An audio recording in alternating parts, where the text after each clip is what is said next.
Hello everyone, my name is Shorab and welcome to my 32nd video of HTML5 tutorial series. Today we are going to discuss about how we can add audio or video elements to our web page. Okay, so let's begin. First we will discuss how to add video to our web page. So to do that, first we have to write the video tag.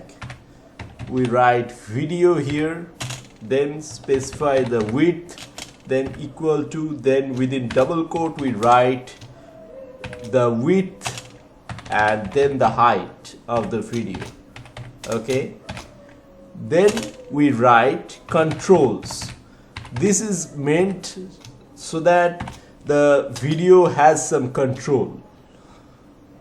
Next we add the source tag and mention the source of the video, and then we name of the video here,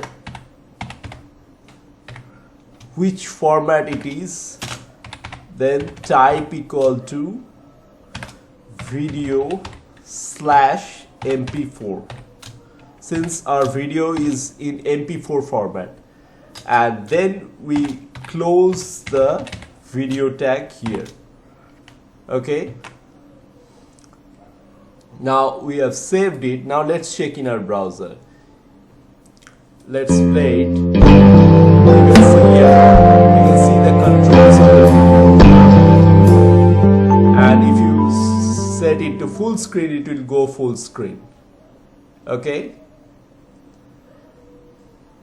one more thing, you can add one line here. If in case the browser doesn't support the video tag, you can simply write this text here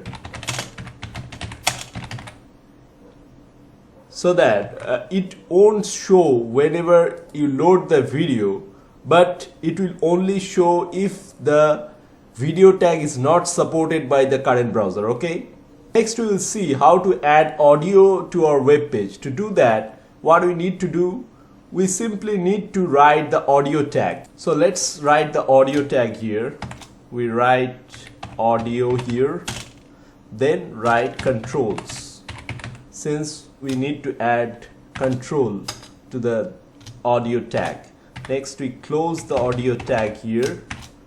Now within this we will add the source of the audio.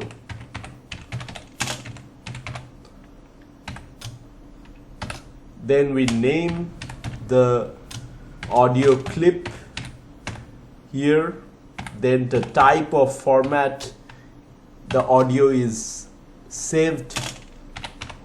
We mention the type here. Here in this case our audio is in MPEG format. Okay, and you write the same thing that we written in our video, that if the browser doesn't support, in that case this text will show, otherwise this text will be invisible. Okay, we save it and check in our browser. If you play, you can see the audio is playing. Okay, you have the play, pause button here, and you can even control the volumes here. Okay, so that's it for now. If you understand this, we are ready to move on to our next tutorial. Don't forget to like and subscribe. Till then, bye.